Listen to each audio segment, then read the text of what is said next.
So one of the things I've always wanted to do is talk to Denise Rainis here from the Chelmsford Art Society about this marvelous exhibit that you put on here every year.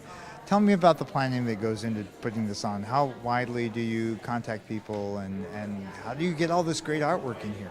Well, fortunately, since it's the 46th year, people rather expect it. And although many of our entries are from Chelmsford residents, there are people around in the surrounding towns that also want to be in part of the show. It's a non-juried show, so it's an opportunity for people who just want to put their artwork up and have the public look at it, take a chance. They might have a ribbon. There are several ribbons because we have them in all different medium for professional and non-professional.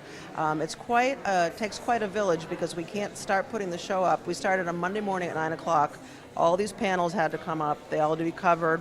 We had all the receiving of the artwork. We have over 200 paintings this year, so that all came in. It has to be cataloged, and then the show has to be hung for the judges to come and look. And then we rehang the show, so it's just constant attention to detail to make the show look as good as it is.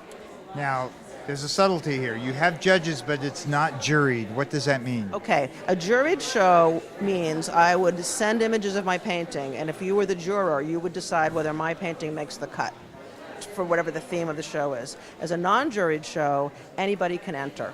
We do have a disclaimer that it needs to be appropriate for a family viewing audience. But the judges determine what are the first, second, third, and honorable mention places in the categories of oil and acrylic, water media under glass, digital art, photography, pastel drawing, sculpture, and mixed media. So you figure that's 4 ribbons times potentially 7 categories, 28 times professional, non-professional, that's 50 some odd ribbons that are here to be won. I didn't hear paint by numbers in there. Paint by numbers has not been a category yet. If you'd like to propose that we do that, because there's some pretty good adult paint by number classes, things I've seen at Michael's and such, but yeah, no numbers, yeah. So how big is your team? How many people are involved in pulling this together? I would, in terms of the core group that spend most hours, probably about 10 of us. And then there are other people who come to help during the show. But in terms of who have really been kind of living here for the last few days, about 10 of us. And last night, for the first time, we had a reception for the art. It was an adult reception for the artists and their friends and family.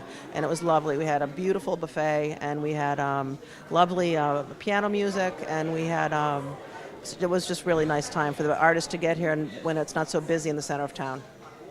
Now, are there any pieces here that are like truly unexpectedly mind-blowingly good that do you get a chance to see them ahead of time? There are 210 pieces that meet that category. There's so many good pieces, and it's all what speaks to you. There are pieces that I might love that you might not, and there's certain pieces that just draw you because it's of your life experience.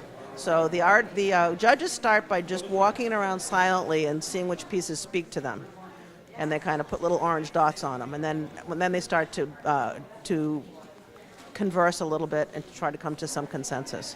So there's not one that I will point out to you. There is one that's best in show, and that was determined by the judges, and there's also a very prestigious award, I think. It was the first time it's been given. It's called the Artist's Choice Award. So at the reception last night, the only people who could vote were people who were artists who participated in the show.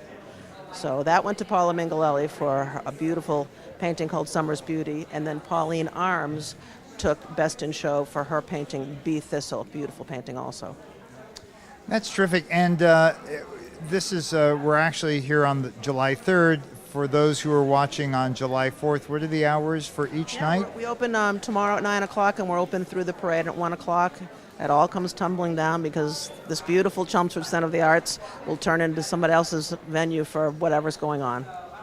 Well, Denise, thanks for joining us, and congratulations on a great show. My pleasure. Thanks so much for coming.